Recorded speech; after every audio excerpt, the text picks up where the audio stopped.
Dieu a mis un rêve dans ton cœur. Écris-le, garde-le comme un trésor. Quoi qu'on dise, protège la vision avec passion. Oh oui, quand tu sais de tout ton être que ce rêve ne vient pas de toi. Bonjour une fois de plus, bien-aimés dans le Seigneur. Soyons encore les bienvenus dans la présence de notre Dieu. Amen. Lui qui par sa grâce et sa grande bonté nous accorde ce privilège ce matin d'être vivant. Alléluia. Amen. Surtout encore d'être présent dans sa maison et de poursuivre notre service de ce matin, ce culte de célébration à la gloire d'acteur, lui qui est, qui était et qui vient. Amen. Amen. Nous ne pourrons oublier de saluer nos très chers téléspectateurs qui disposent d'un précieux minute de leur temps pour suivre nos vidéos. Bien-aimés dans le Seigneur, nous vous saluons et nous vous encourageons par rapport à la disponibilité de votre temps. Nous vous disons que nous apprécions ce temps que vous disposez et nous croyons que ce temps n'est pas une perte. Alléluia. Parce que nous croyons que vous le disposez à Dieu et non pas aux hommes. Et comme c'est à Dieu que vous le disposez, il est pleinement capable pour utiliser 5 minutes précieuses de votre temps dans l'accomplissement de ses plans parfaits, de ses desseins éternels dans vos vies. Alléluia. Amen. Comment pourrons-nous avancer plus loin sans nous remettre entre les mains du Seigneur? Cet instant particulier de notre programme ce matin, je lui partage de sa parole. Alléluia. Amen. Nous prions. Dieu merveilleux et Père incomparable, Seigneur excellent, nous te bénissons matin, au Père, au nom de Jésus-Christ de Nazareth. Nous connaissons la grâce que tu nous fais, Seigneur, et ce privilège. Nous voulons nous remettre en tes mains, Seigneur, notre Dieu, parce que nous voulons plonger les regards dans ta loi, la loi parfaite, éternelle et sainte. Et nous savons que notre intelligence est largement insuffisante pour percer les mystères de ta parole, oh Dieu. C'est pourquoi nous supplions, Seigneur notre Dieu, la grâce, Seigneur notre esprit ce matin. Il ouvre notre entendement et notre compréhension. Qu'il ouvre, ô Père éternel, notre loi, nos oreilles, Seigneur notre Dieu spirituel. Dispose nos cœurs afin que ta parole sortant, Seigneur, qu'elle trouve une place de joie. Ô Père éternel, notre loi dans notre cœur, qu'elle s'y dépose ce mal vivant, qu'elle puisse, Seigneur, notre loi et notre Dieu, pour ses racines germer, croître et produire du fruit au sanctuaire, à ta gloire dans nos vies à travers nous, au nom de Jésus-Christ de Nazareth. Amen. Amen. Je vous assois quelqu'un. Nous nous sommes rendus par la grâce du Seigneur. Pardon. Au troisième dimanche, décembre 2025, l'avant-dernier dimanche de l'année 2025, et par la grâce du Seigneur, il nous accorde d'être debout, d'être vivant et d'être devant lui. Alléluia. Amen. C'est un privilège. Et nous voulons avancer dans l'édification sur le thème que nous avons abordé dimanche passé. Nous parlons depuis lors, ou alors nous nous encourageons à persévérer jusqu'au bout. Alléluia. Parce que telle a été la déclaration solennelle du Seigneur, des Seigneurs Jésus-Christ de Nazareth, s'adressant à ses troupes ici. Il leur faisait comprendre que c'est celui-là qui persévérera jusqu'à la fin. Pourquoi devait-il persévérer? Parce qu'il leur annonçait des temps difficiles. C'est vrai qu'ils ont fait face aux temps difficiles en leur temps. Mais ceux qui s'annoncent au-devant de nous sont plus difficiles. Alléluia. Et le Seigneur disait que ces temps seront difficiles, que depuis que l'homme existe sur la surface de la terre, jusqu'à présent, l'homme n'avait jamais été tentable. Juste à cause de ce que l'homme a rejeté son Créateur et a pensé être libre. Ne sens pas qu'il n'y a pas de liberté véritable. Soit on est libre avec Dieu, soit on devient esclave de la personne de Dieu. Parce que chez lui, il n'y a pas de liberté. Tu as encore avoir la liberté avec Dieu. Non pas pour faire ce qu'on veut, mais faire ce que Dieu veut. Mais avec la grâce de Dieu, on ne peut que faire ce qu'il veut.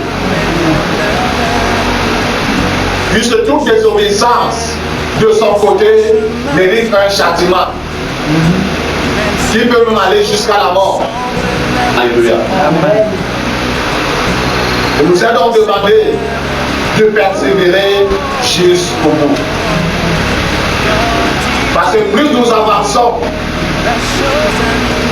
plus les temps seront plus difficiles. Ne nous imaginons pas que les temps vont s'améliorer du jour au lendemain. Les temps vont devenir plus critiques.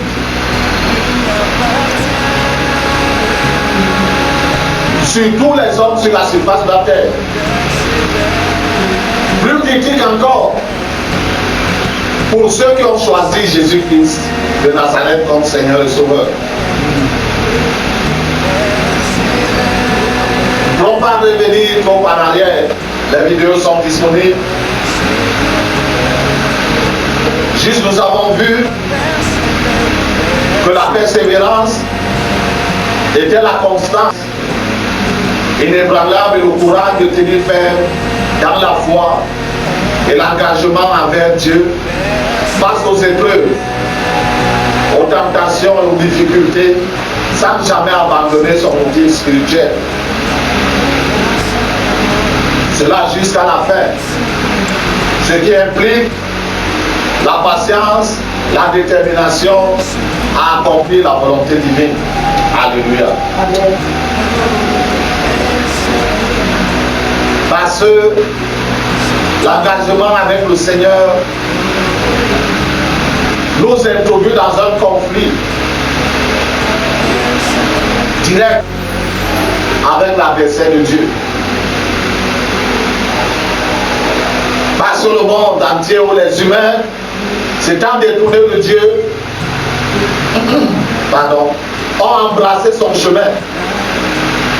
Lentement mais sûrement, il est en train de les conduire vers la destruction. Et entendre l'appel du Seigneur Jésus-Christ pour faire jour de cette masse qui est en train d'avancer vers la destruction, naturellement c'est l'opposition. Alléluia. Le Seigneur nous garantit ici son assistance, son soutien pour celui-là qui est déterminé à répondre à l'appel de son Créateur. Parce que l'autre ne nous a pas créés. Il ne sait même pas comment commence la formule pour la création. Mais il s'est engagé avec l'accord de la présence humaine de les détruire. Alléluia. Donc, nous ferons face à son opposition. Tant sur le plan spirituel que sur le plan physique. Il va utiliser les circonstances, les situations. Il va utiliser les êtres humains. Et quelquefois, les esprits démoniaques pour t'empêcher d'avancer vers celui-là qui t'a appelé. Donc, il est important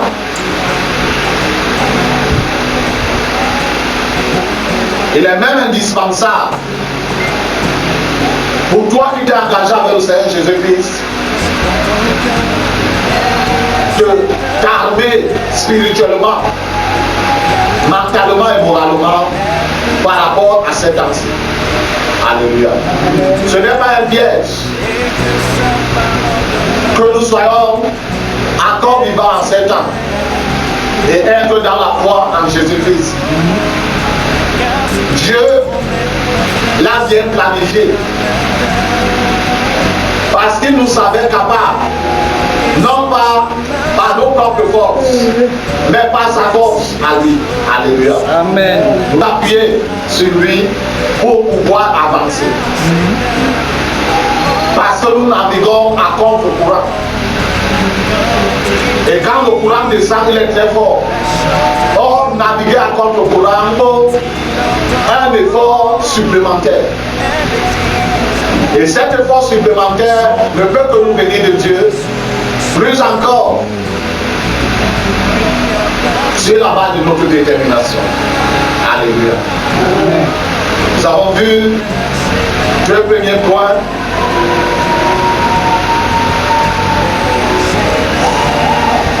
Dimanche passé,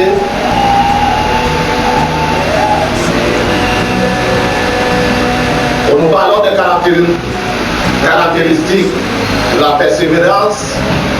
Nous avons vu la fermeté dans les feux. Nous avons vu l'action continue. Lorsque nous parlons de persévérance, nous parlons d'une constance. On ne doit pas s'arrêter. Plusieurs se sont arrêtés à cause d'une situation ou d'une autre. Peut-être parce qu'ils ont été victimes d'un abus, ils ont été témoins d'un abus, d'un scandale que l'ennemi conduit, ces émissaires de destruction qu'il a invité dans l'église à produire pour refroidir la foi d'un plus grand nombre. D'autres, peut-être parce qu'ils ont attendu la promesse de Dieu ne s'est pas accomplie selon leur taille. Ils ont trouvé bon d'arrêter. La persévérance, si bien aimée, va sur les deux points. Sur l'aspect individuel et personnel, pas sur l'aspect collectif et communautaire. Alléluia.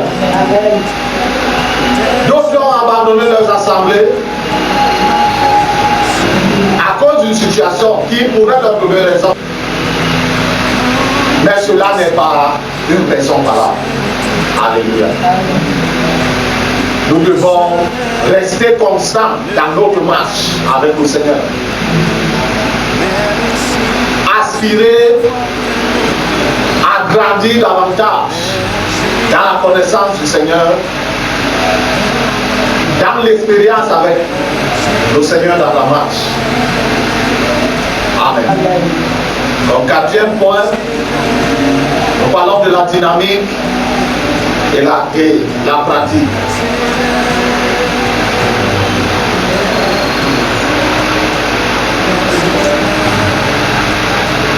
La dynamique et la pratique,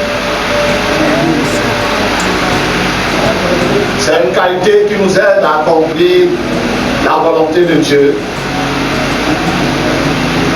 Une attitude qui se traduit par des actes concrets. Alléluia.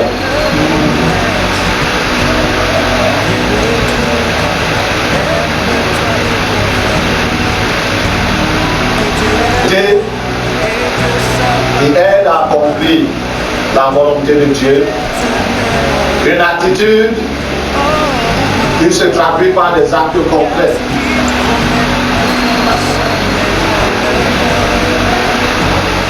Nous allons lire dans l'Épître aux Hébreux, chapitre 10, verset 32 au verset 36.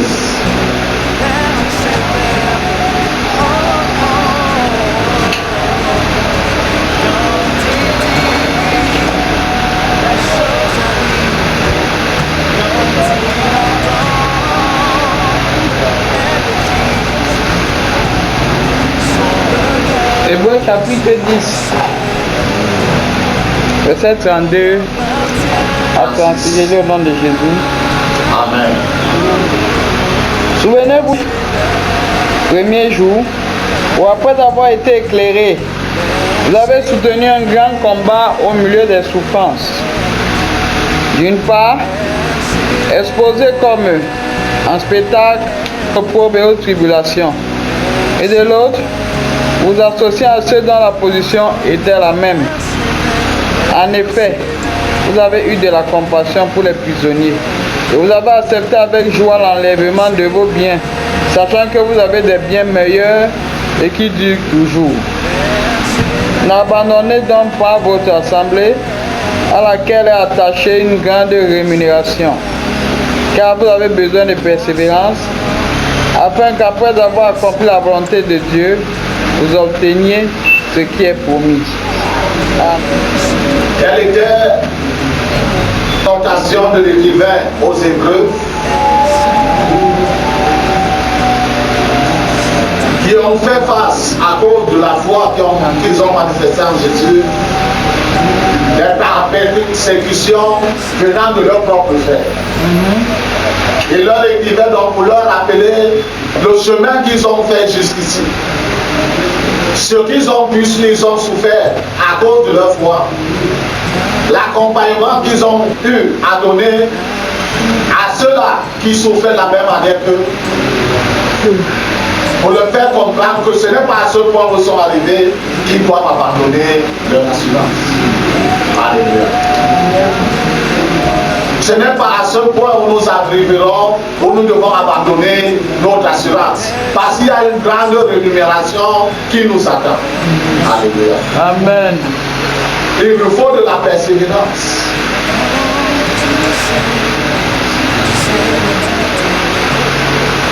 Afin d'accomplir la volonté de Dieu. L'humanité, dans sa grande majorité, s'en fout de Dieu. A rejeté Dieu. Et lorsqu'on rejette Dieu, on ouvre les bras grandement ouverts à l'adversaire de Dieu. Qu'on le sache ou pas, qu'on l'accepte ou pas. Et lorsqu'il lance, c'est pour détruire. C'est pas faire du bien. Alléluia. Même s'il fait du bien, c'est dans le but de la destruction finale de la personne. Donc nous devons rester constants. Alléluia. Parce que si tu t'arrêtes, tu es en train de reculer. Imagine que tu es en train de marcher dans un groupe. Même si tu étais au peloton, si tu t'arrêtes, le groupe fait comment? Tu vas continuer à marcher. Tu vas te retrouver où? En dernière position. Et même plus loin en arrière. Donc il n'y a pas lieu ici de s'arrêter. L'homme n'aura pas d'excuses à dire que Seigneur, c'est parce que j'avais fait comme ceci, j'ai eu ceci, oh j'avais été déçu par tel ou tel homme de Dieu que je me suis arrêté. J'ai décidé de commencer à prier à la maison. Quand tu avais commencé, tu ne priais pas à la maison. Je connais.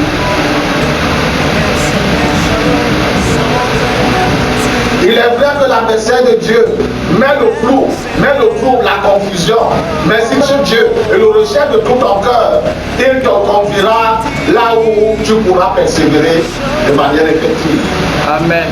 Alléluia. Amen. Nous allons avoir l'objectif clair.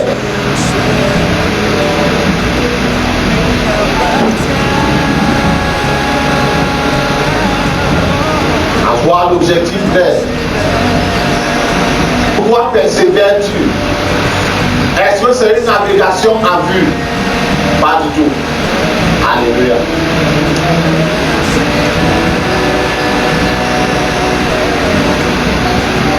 Colossiens 3, verset 1 à 4.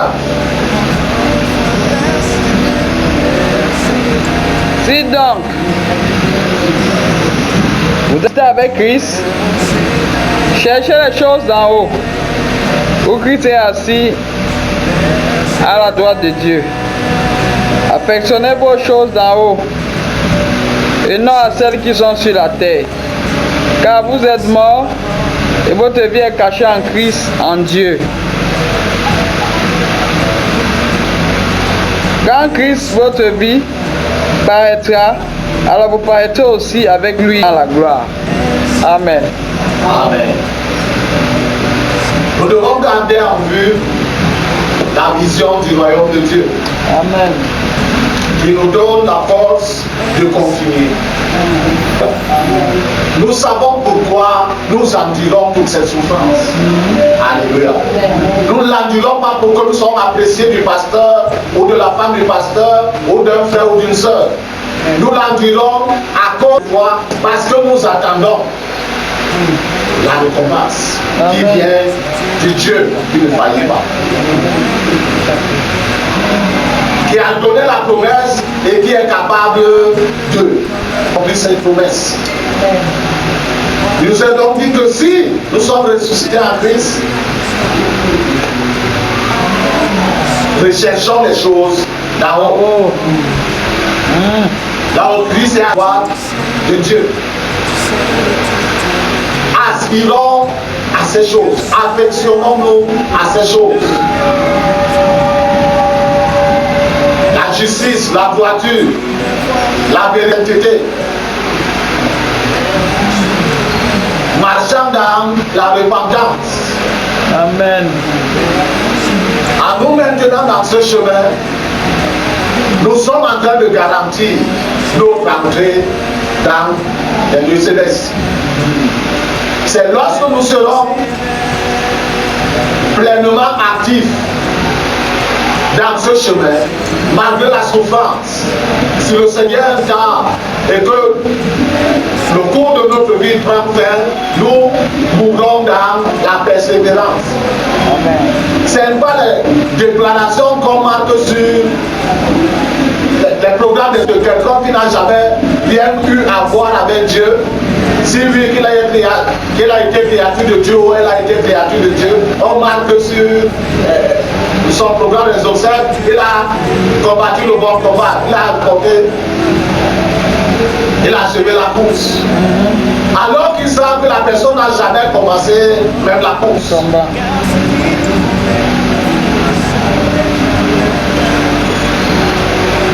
D'aucuns disent que heureux les morts qui meurent en Christ. La personne était-elle en Christ pour qu'on dise heureux?